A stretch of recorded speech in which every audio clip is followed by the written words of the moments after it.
नमस्कार मित्रों, स्वागत है आप सबका मेरे YouTube चैनल पर। मैं वंदना सुखवाल लेकर उपस्थित हूँ आपके लिए एक और वीडियो, जिसमें हम देख रहे थे कक्षा 10 की माध्यमिक शिक्षा बोर्ड की जो पाठ्यपुस्तकें हैं उसके अंतर्गत राजस्थान कला एवं संस्कृति के चैप्टर्स, जिसमें पाठ संख्या 6 जिसके अंतर्गत स्थापत्य कला एवं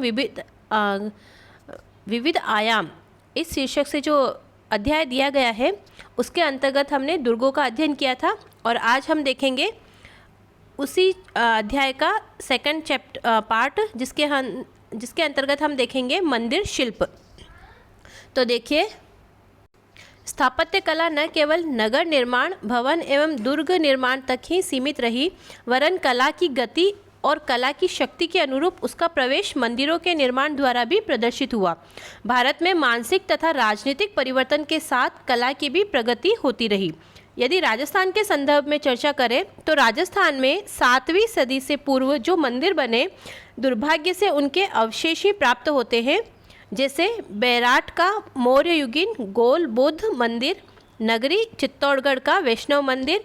यहाँ मंदिरों के विकास का काल 7वीं से 10वीं सदी के मध्य रहा। लगभग 8वीं सदी से राजस्थान में जिस क्षेत्रीय शैली का विकास हुआ उसे गुर्जर प्रतिहार अथवा महामारू कहा गया। इस शैली के अंतर्गत प्रारंभिक निर्माण मंडोर के प्रतिहारों और सांभर के चौहानों तथा चित्तौड़ के मौर्यों ने किया था। प्रारंभिक दौर लगभग 8वीं सदी तथा 9वीं सदी का प्रारंभ। अब इस प्रारंभिक दौर के सर्वाधिक महत्वपूर्ण मंदिर ओसियां, चित्तौड़गढ़, आभानेरी में स्थित है। ओसियां में 8वीं से 12वीं सदी के तक के जो मंदिर बने, उनमें सबसे महत्वपूर्ण पहाड़ी पर सचिया माता के मंदिर के पास बना सूर्य मंदिर और नीचे मैदान में बने हरिहर मंदिर व महावीर मंदिर है। 9वीं सदी के में विकसित गुर्जर प्रतिहार शैली के महत्वपूर्ण मंदिर पाली जिले में आउवा व बालोतरा के पास खेड़, लगभग 850 ईस्वी के क्रमशः कामेश्वर और रणछोड़ जी का मंदिर है। लगभग 10वीं व 11वीं सदी के प्रारंभ में हमें गुर्जर प्रतिहार शैली का महत्वपूर्ण विकास व सोलंकी शैली का प्रारंभ देखने को मिलता है। इस समय का पहला महत्वपूर्ण मंदिर मेड़ता के दक्षिण में केकिंद या जसनगर का नीलकंठेश्वर मंदिर है। सीकर के पास हर्षनाथ का मंदिर भी इसी समय का है। तो देखिए, ये जितने भी मंदिर है सब गुर्जर प्रतिहार शैली से संबंधित हैं। सरिस्का के दक्षिण पश्चिम में पारानगर का नीलकंठेश्वर मंदिर भी एक भव्य त्रिकूट आकार का मंदिर है। इन दोनों मंदिरों में हमें गोल स्तंभ मिलते हैं, जो आने वाले समय में आम हो गए। गुर्जर प्रतिहार शैली का अंतिम व सबसे भव्य मंदिर किराड़ू का सोमेश्वर मंदिर, जो लगभग 1016 ईस्वी का है। यह भारत के सबसे अच्छे मंदिरों में से एक है। इसका शिखर दर्शनीय है। तो देखिए, जो ये गोल स्तंभ इन मंदिरों में मिलते हैं, नीलकंठेश्वर मंदिर और केकीकंद, जसनगर का मंदिर, हर्षनाथ का मंदिर, इसमें प्रयोग किए गए गोल स्तंभ होते हैं। तो ये आने वाले समय में आम हो गए, अर्थात जितने भी आने वाले परवर्ती काल में जितने भी मंदिर बने, उन सभी मंदिरों में इस प्रकार के गोल स्तंभों का प्रयोग किया जाने लगा था। इस क्रम को आगे बढ़ाने वालों में जालोर के गुर्जर प्रतिहार रहे और उनके पश्चात चौहानों, परमारों और गुहिलों ने मंदिर शिल्प को समृद्ध बनाया। परंतु इस काल के कुछ मंदिर गुर्जर प्रतिहार शैली से भी अलग है। इनमें बारडोली का शिव मंदिर, नागदा में सास बहू का मंदिर। देखिए, सास बहू मंदिर कहा जाता है, परंतु वास्तविक नाम इसका सहस्त्र बाहु है, जो भगवान शिव को समर्पित है। उदयपुर में जगत अंबिका मंदिर प्रमुख है। 11वीं सदी से 13वीं सदी के बीच बने राजस्थान के मंदिर सर्वश्रेष्ठ हैं, क्योंकि यह मंदिर शिल्प का स्वर्ण काल था। तो देखिए, मंदिर शिल्प का स्वर्ण काल था 11वीं से 13वीं सदी के बीच। इस काल में राजस्थान में काफ़ी संख्या में विशाल और अलंकृत मंदिर बने, जिन्हें सोलंकी या मारू गुर्जर शैली के अंतर्गत रखा गया था। इस शैली के मंदिरों में ओसियां का सचिया माता मंदिर, चित्तौड़गढ़ दुर्ग में स्थित समधीश्वर मंदिर आदि प्रमुख है। इस शैली के मंदिरों में खंभे अलंकृत, पतले, लंबे और गोलाई लिए हुए हैं। ये मंदिर ऊंची पीठिका पर निर्मित किए गए हैं। इस समय ही एक और शैली विकसित हुई, जिसे हम भूमिज शैली कहते हैं। राजस्थान में इस शैली का सबसे पुराना लगभग 1010 से 1020 ईस्वी का मंदिर है, जो पाली जिले में सेवाड़ी का जैन मंदिर, पाली जिले में सेवाड़ी का जैन मंदिर भूमिज शैली का मंदिर है। मेनाल का महानालेश्वर लगभग 1075 ईस्वी, बारां जिले में रामगढ़ का भंडदेवरा, देखिए भंडदेवरा पूछा जा चुका है रीट 2021 में कि भंडदेवरा मंदिर कहाँ स्थित है, क्षमा कीजिएगा। और बिजोलिया का उंडेश्वर मंदिर इस शैली के अन्य उदाहरण हैं। तो देखिए पूछा जा सकता है कि महानालेश्वर मंदिर स्थित है, तो ऑप्शन में जिला भी दे सकते हैं या स्थान विशेष भी दिया जा सकता है। तो ये मेनाल भिलवाड़ा जिले में स्थित है, और बिजोलिया का उंडेश्वर मंदिर बारां जिले में रामगढ़ का भंडदेवरा मंदिर, ये सब भूमि शैली के मंदिर हैं। राजस्थान सहित संपूर्ण भारत में 13वीं सदी के बाद का काल मंदिर निर्माण की दृष्टि से बहुत ही उल्लेखनीय नहीं था, लेकिन उत्तर भारत में हिमालय पर्वत की निचली श्रृंखलाओं के अलावा शायद राजस्थान ऐसा एकमात्र क्षेत्र था जहां बड़े मंदिरों का निर्माण जारी रहा। इसका श्रेय तत्कालीन राजपूत शासकों को है। इस काल के मंदिरों में उदयपुर के जगदीश जी, एकलिंग जी के मुख्य मंदिर, केशवराय पाटन के मंदिर और आमेर के जगत शिरोमणि मंदिर प्रमुख है। तो ये आमेर का जगत शिरोमणि मंदिर अपने पुत्र जगत सिंह की याद में वहाँ की रानी कनकावती ने निर्मित करवाया था, आमेर का जगत शिरोमणि मंदिर।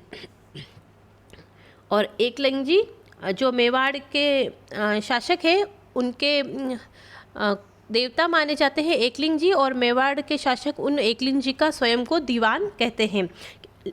मुख्य शासक तो वो कहते हैं कि हमारे एकलिंग जी हैं, हम तो केवल उनके दीवान हैं। और देखिए आगे देखेंगे, ये मंदिर आकार की भव्यता लिए रहे हैं। विशाल एवं कलात्मक मंदिरों को बनाने में समय और धन विपुलता से व्यय होता था। बाद में धार्मिक असहिष्णुता के कारण मंदिरों को नष्ट भ्रष्ट किए जाने के कारण प्राय इनका निर्माण बंद हो गया। ऐसे मंदिरों के बजाय 16वीं व 17वीं सदी के बाद हवेली शैली के मंदिरों के निर्माण की बहुलता रही। तो देखिए मुस्लिम आक्रांताओं का आगमन जब हुआ तो पहले तो उन्होंने यहाँ अपने पैर जमाए और यहाँ की जो संस्कृति थी उसको नष्ट करने का प्रयास किया, और उसी क्रम में उन्होंने यहाँ पर जो बने हुए हिंदू मंदिर थे उनको तोड़ना शुरू कर दिया और उनके स्थान पर मस्जिदें और अन्य इमारतों का निर्माण करवाया गया। राजस्थान में अनेक जैन मंदिर बने जो वास्तुकला की दृष्टि से अपना अलग स्थान रखते हैं। इन मंदिरों में विशिष्ट तल विन्यास, संयोजन और स्वरूप का विकास हुआ जो इस धर्म की पूजा पद्धति और मान्यताओं के अनुरूप था। जैन मंदिरों में सर्वाधिक प्रसिद्ध देलवाड़ा के मंदिर हैं। इसके अलावा रणकपुर, ओसिया, जैसलमेर आदि स्थानों के जैन मंदिर भी प्रसिद्ध हैं। पाली जिले में सेवाड़ी, घाणेराव, नाडोल, नारलोई, सिरोही जिले में वरमाण, झालावाड़ जिले में चांदखेड़ी और झालरा पाटन, बूंदी में केशवराय पाटन, करौली में श्री महावीर जी आदि जगहों के जैन मंदिर भी बहुत प्रसिद्ध रहे हैं। अब देखेंगे एकलिंग जी का मंदिर उदयपुर में, तो ये नागदा गांव में है एकलिंग जी का मंदिर। एकलिंग जी का लकुलिश मंदिर, देखिए शैव धर्म की ये लकुलिश मंदिर है और ये उदयपुर शहर के निकट नाथद्वारा राजमार्ग पर कैलाशपुरी नामक गांव में स्थित है। इसका निर्माण 8वीं सदी में मेवाड़ के गुहिल शासक बप्पा रावल ने करवाया था तथा इसका वर्तमान स्वरूप महाराणा रायमल ने प्रदान किया था। मंदिर के मुख्य भाग में काले पत्थर से बनी एकलिंग जी की चतुर्मुखी प्रतिमा है। चतुर्मुखी अर्थात जिसके चारों दिशाओं में जिसके मुख हो। एकलिंग जी को मेवाड़ राजघराने का कुल देवता माना जाता है, जबकि मेवाड़ का शासक स्वयं को इनका दीवान मानते हैं। इस मंदिर के अहाते में कुंभा द्वारा निर्मित विष्णु मंदिर भी है। अब देखेंगे आगे किराड़ू के मंदिर। तो देख लीजिए, सबसे पहले पिक्चर देख लीजिए, इमेज से कंसेप्ट ज़्यादा क्लियर होते हैं। तो किराड़ू के मंदिर हैं बाड़मेर में। तो किराड़ू का प्राचीन नाम किराट कूप था। तो एक जीके का क्वेश्चन आपके लिए यही तैयार हो गया। प्राचीन नाम किराड़ू का प्राचीन नाम है तो किराट कूप, जो बाड़मेर के हाथमा गांव के समीप के खदीन रेलवे स्टेशन से 5 किलोमीटर दूर एक पहाड़ी पर स्थित है। 11वीं 12वीं सदी में बने यहाँ के मंदिर ओसियां के मंदिरों के बाद के समय के हैं। यहाँ पर 5 मंदिरों का समूह है जिनमें वैष्णव व शैव मंदिर प्रमुख हैं। किराडू के मंदिरों में सबसे सुंदर सोमेश्वर मंदिर है। यह मंदिर उच्च कोटि की तक्षण कला के साथ गुप्तकालीन व क्षेत्रीय परमार एवं सोलंकी शैली का अद्भुत मिश्रण प्रस्तुत करता है। किराडू को राजस्थान का खजुराहो भी कहा जाता है। तो देखिए, तीनों शैलियों का मिश्रण कहाँ है? किराडू के मंदिरों में कौन कौन सी है? गुप्तकालीन, क्षेत्रीय परमार और सोलंकी शैली। अब है जगत शिरोमणि मंदिर आमेर। आमेर स्थित इस मंदिर का निर्माण कछवाहा शासक मानसिंह की पत्नी कंकावती ने अपने पुत्र जगत सिंह की याद में करवाया था। मान्यता है कि इस मंदिर में प्रतिष्ठित काले पत्थर की कृष्ण की वही मूर्ति है जिसकी मीरा चित्तौड़ में आराधना किया करती थी। मानसिंह इसे चित्तौड़ से ही लेकर आए थे। जैन मंदिर देलवाड़ा। उत्तर मध्यकालीन मंदिर शिल्पकला का चरमोत्कर्ष आबू पर्वत स्थित देलवाड़ा के जैन मंदिरों में देखा जा सकता है। यह राजस्थान गुजरात की सोलंकी अर्थात चालुक्य शिल्पकला शैली के प्रमुख नमूने कहे जा सकते हैं।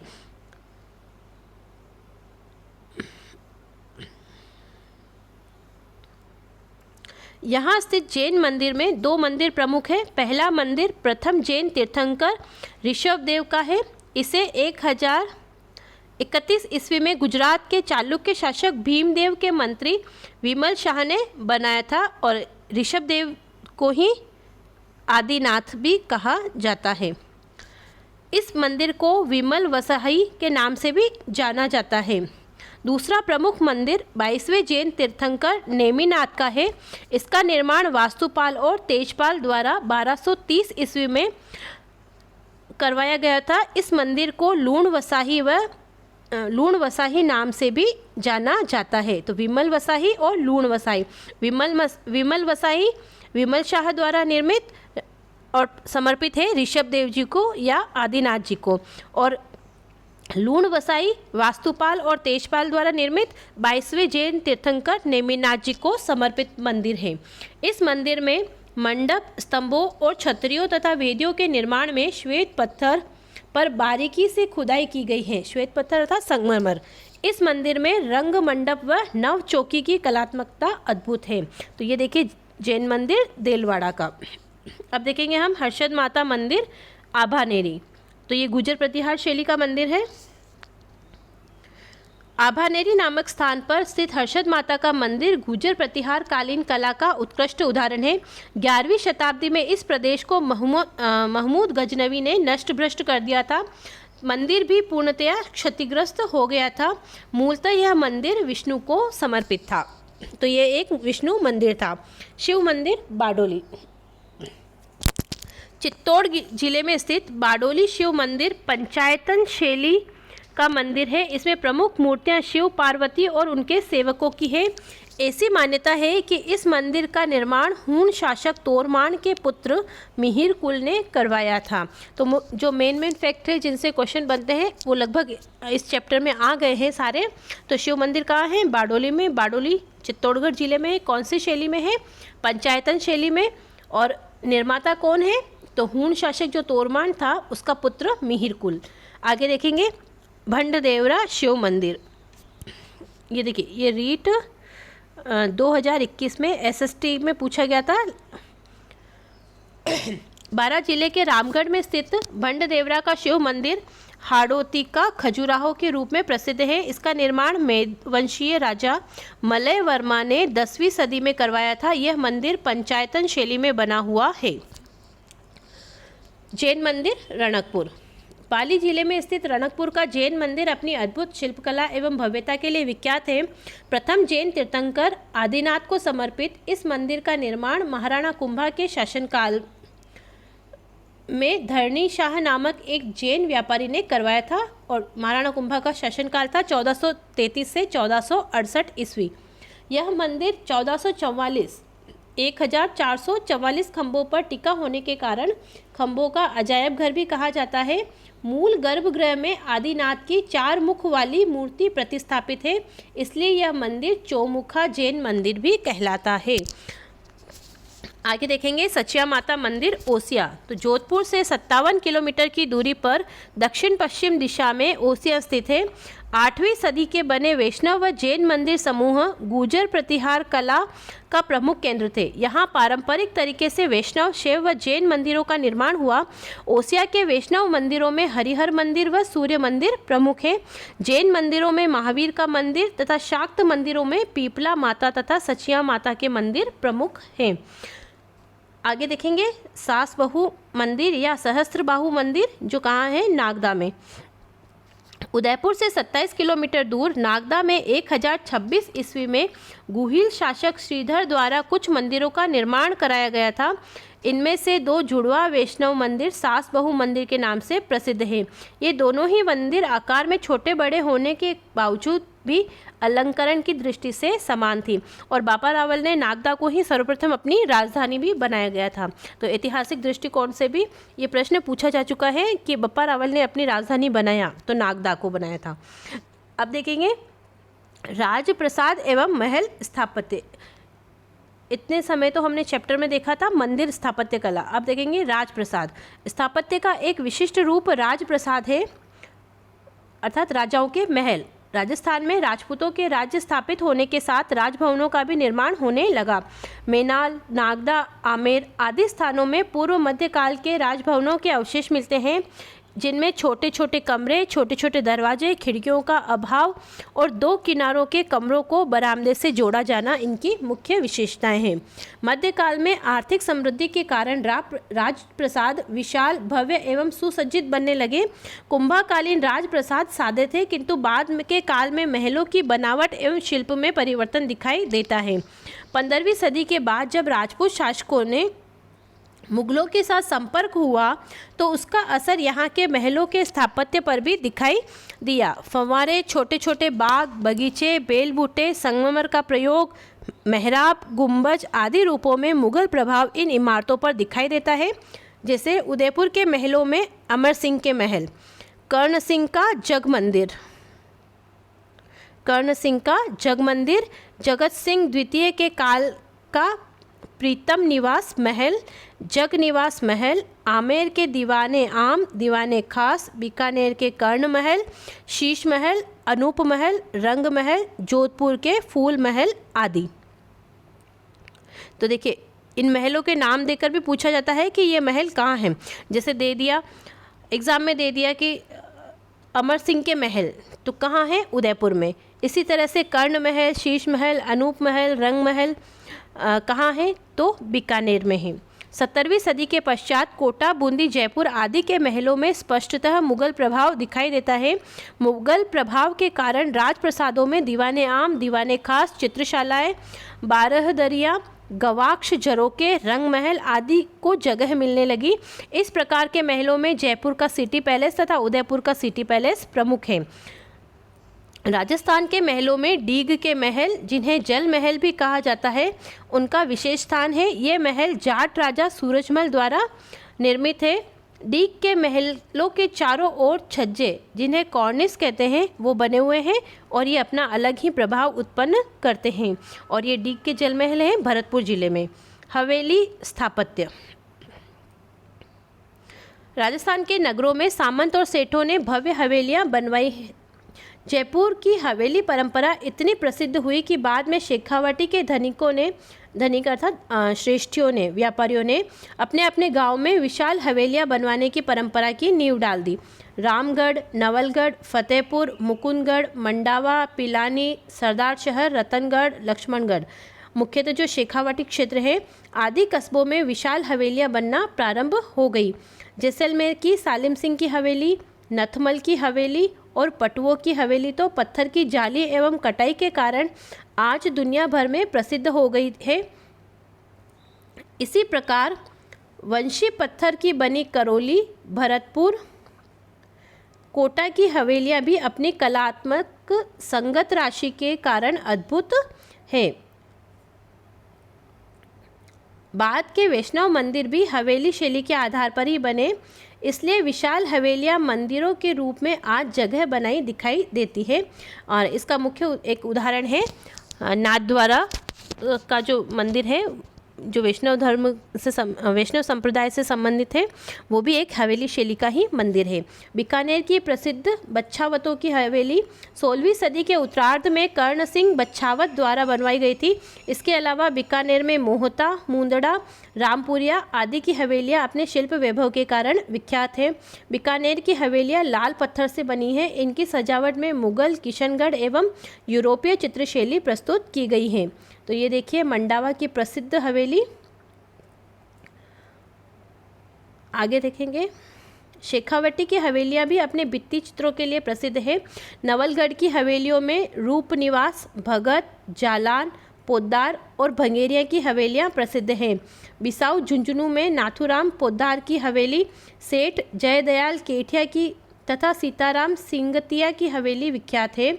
डूंडलोद झुंझुनू में सेठ लालचंद गोयंका, मुकुंदगढ़ झुंझुनू में सेठ राधाकृष्ण एवं केसरदेव कानेड़िया की हवेलियाँ, चिड़ावा झुंझुनू में बगड़िया की हवेलियाँ, महेंसर झुंझुनू की सोने चांदी की हवेली, श्री माधोपुर सीकर में पंसारे की हवेली सुप्रसिद्ध है।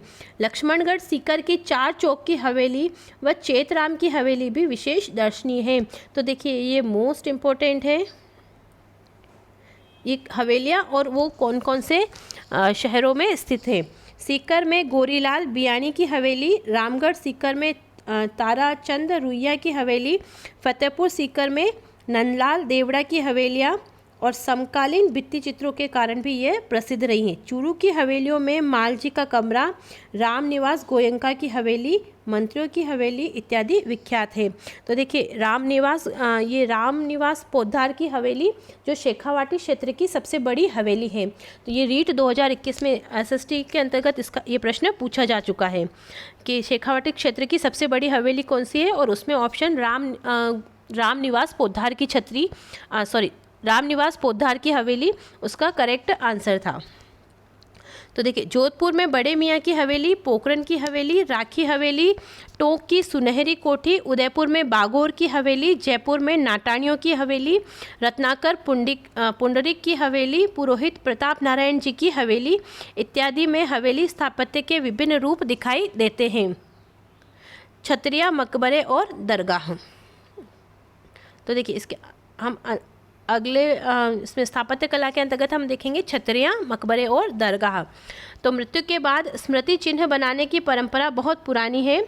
राजस्थान के शासक तथा श्रेष्ठी वर्ग संपन्न था, अतः उनकी मृत्यु के बाद उनकी याद में स्थापत्य की दृष्टि से विशिष्ट स्मारक बनाए जाते हैं, जिन्हें छतरिया और देवल के नाम से जाना जाता है। तो देखिए छतरिया और देवल किसे कहते हैं, तो राजाओं की मृत्यु के बाद उनकी यादें में जो विशिष्ट स्मारक बनाए जाते हैं वह छतरिया या देवल कहलाते हैं। स्थापत्य कला एवं भवन निर्माण की दृष्टि से ये स्मारक बहुत महत्वपूर्ण है। जयपुर का गेटोर, जोधपुर का जसवंतथड़ा, कोटा का छत्रविलास बाग और जैसलमेर का बड़ा बाग तो इस दृष्टि से बहुत ही महत्वपूर्ण है। छतरियाँ मुगल और राजपूत कला का सुंदर समन्वय प्रदर्शित करती है। अलवर में मूसी महारानी की छतरी, फतेह गुंबद, करौली में गोपाल सिंह की छतरी, बूंदी में 84 खंभों की छतरी, रामगढ़ में सेठों की छतरी, बीकानेर में राव कल्याणमल जी की छतरी, गेटोर में ईश्वर सिंह जी की छतरी और जोधपुर में जसवंत सिंह का थड़ा, जैसलमेर में राजाओं और पालीवालों की छतरियाँ स्थापत्य विलक्षण है। सूफी संत ख्वाजा मोइनुद्दीन चिश्ती की दरगाह अजमेर, हमीदुद्दीन नागौरी की दरगाह नागौर लोगों की आस्था का केंद्र होने के साथ साथ स्थापत्य के बेजोड़ नमूने हैं। दीवान शाह की दरगाह कपासन, मीठे शाह की दरगाह गागरोन, शक्कर पीर बाबा की दरगाह नरहड़, अब्दुल पीर की मजार भवानपुरा, मीरा साहब की दरगाह बूंदी, ख्वाजा फखरुद्दीन की दरगाह सरवाड़, अब्दुल्ला खां का मकबरा अजमेर आदि हिंदू मुस्लिम स्थापत्य कला के समन्वय के प्रतीक स्वरूप है। अब देखेंगे इसी के अंतर्गत अगला स्थापत्य जल स्थापत्य। तो जल स्थापत्य के अंतर्गत राजस्थान का एक बड़ा हिस्सा रेतीला है। इसके बावजूद भी यहाँ जल स्थापत्य का विकास हुआ। कुएं, कुंड, बावड़ियाँ, टाके यहाँ के जल स्थापत्य की पहचान है। कुआं राजस्थान में उपयोगी जल स्रोत है। बांदी कुई का नाम किसी बांदी अर्थात दासी द्वारा बनाए गए कुएं के नाम पर रखा गया है। तो देखिए बांदी का अर्थ होता है दासी और कुई का अर्थ होता है कुआं। तो दासी द्वारा बनवाया गया जो कुआं था वो बांदी कुई कहलाया। बाटाड़ू गांव बाड़मेर में आधुनिक पाषाण कला से बना संगमरमर का कुआं दर्शनीय है। टांके जल स्थापत्य के महत्वपूर्ण उदाहरण हैं। इनमें बरसाती पानी एकत्रित किया जाता है। टांकों के अच्छे नमूने किलों में मिलते हैं, जिनमें जयपुर का जयगढ़ किला प्रमुख है। ये टांके मध्यकालीन सिविल इंजीनियरिंग के उत्तम प्रमाण हैं। तो मध्यकालीन सिविल इंजीनियरिंग के उत्तम प्रमाण कौन से हैं? टांके। राजस्थान के जनजीवन में बावड़ियाँ बहुत ही महत्वपूर्ण हैं। इनके निर्माण में उपयोगिता के साथ साथ सौंदर्य का भी विशेष ध्यान रखा जाता था। ये राज परिवार के सदस्यों, मुख्यतः रानियाँ, राजमाताएं, श्रेष्ठी वर्ग इत्यादि द्वारा बनवाई जाती थी। इनके निर्माण से संबंधित सूचनाएं भी शिलालेखों पर अंकित की जाती थी, जिनसे निर्माताओं और कारीगरों की जानकारी प्राप्त होती है। बांदी कुई के निकट बनी आभानेरी की चांद बावड़ी, जो कि दौसा में है, संभवतः राज्य की सबसे कलात्मक बावड़ी है। मान्यता है कि किसी चांद नामक राजा ने इसे बनवाया था। मेवाड़ महाराणा राज सिंह की पत्नी रानी राम रसदे ने उदयपुर में त्रिमुखी बावड़ी का निर्माण करवाया। डूंगरपुर के निकट स्थित प्रसिद्ध नौलखा बावड़ी महारावल आसकरण की पत्नी प्रेमल देवी ने बनवाई थी। बूंदी में स्थित रानी जी की बावड़ी का निर्माण बूंदी के शासक अनिरुद्ध सिंह की पत्नी नाथावत ने 1699 ईस्वी में करवाया था। राजस्थान में दक्षिण पश्चिम भागों में बड़े बड़े तालाब भी रहे हैं, जो अपने प्रकार के स्थापत्य पर रोशनी डालते हैं। चूँकि ये भाग अधिकांश पहाड़ी है, अतः वहाँ दो पहाड़ों के बीच के स्थान को रोककर धूल और पत्थरों से बांध दिया जाता था। देखिए, धूल तो नहीं, मिट्टी और पत्थरों से बांध दिया जाता था। बांध को आगे से सीढ़ियों से तालाब तक जोड़ दिया जाता था। बांध पक्का बनाया जाता था। इसके नीचे कुछ वृक्षों की पंक्तियाँ लगा दी जाती थी और उन्हें पक्के बांध से जोड़ दिया जाता था। इस प्रकार के बांधों में पिछोला उदयपुर, गेपसागर डूंगरपुर, राजसमंद राजनगर, जयसमंद ढेबर बड़े प्रसिद्ध है। इनके निर्माण में यही पद्धति 11वीं सदी से 17वीं सदी तक काम में ली गई। इन बांधों में राजसमंद का बांध विशिष्ट है। इसे दुष्काल से पीड़ित अर्थात अकाल से पीड़ित जनता को राहत देने के लिए बनाया गया था। इस बांध पर 9 चौकी नाम 3 भाग वाली 3 छतरियां बनाई गई हैं, जो तक्षण कला की दृष्टि से अनुपम है। और इसी राजसमंद झील के किनारे 9 चौकी पाल पर सबसे बड़ी जो प्रशस्ति है राज सिंह जी की प्रशस्ति, वो भी अंकित है।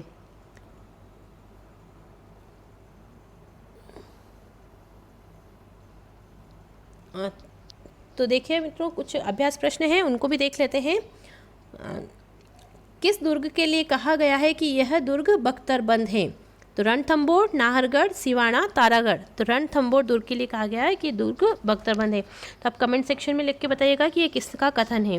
एक जैसे 9 महल किस किले में बने हुए हैं? नाहरगढ़, तारागढ़, गागरोन, चित्तौड़गढ़। तो ऑप्शन ए नाहरगढ़। अकबर का दुर्ग कहाँ स्थित है, जिसे मैगजीन दुर्ग भी कहा जाता है? अजमेर में। हर्षद माता का मंदिर, जो कि गुर्जर प्रतिहारकालीन मंदिर है, कहाँ पर है? आभानेरी, पुष्कर, माउंट आबू, सालासर। तो ऑप्शन ए हमारा करेक्ट आंसर हो जाएगा आभानेरी। तो देखिए, प्रश्न को पढ़ते से ही आपके दिमाग में अगर आंसर क्लिक हो रहा है तो आपकी तैयारी बहुत अच्छी है, और अगर नहीं तो आपको वीडियो को 2 या 3 बार फिर से देखना चाहिए। तो ये था मित्रों हमारा स्थापत्य कला से संबंधित वीडियो, जिसके अंतर्गत मुख्य स्थापत्य कलाएं और उनके रचनाकारों के भी नाम आ गए हैं, और उससे संबंधित प्रश्न आप लगभग हर एग्जाम्स में देख सकते हैं। राजस्थानी कला और संस्कृति के अंतर्गत ये जो 6ठा अध्याय था, राजस्थान स्थापत्य कला के विविध आयाम, यह हमारा कंप्लीट हो चुका है। वीडियो को पूरा देखने के लिए बहुत बहुत धन्यवाद। वीडियो को लाइक कीजिए, शेयर कीजिए और मेरे चैनल को सब्सक्राइब कीजिए। माँ भारती आप सबका कल्याण करें। जय भारत, जय हिंद, धन्यवाद।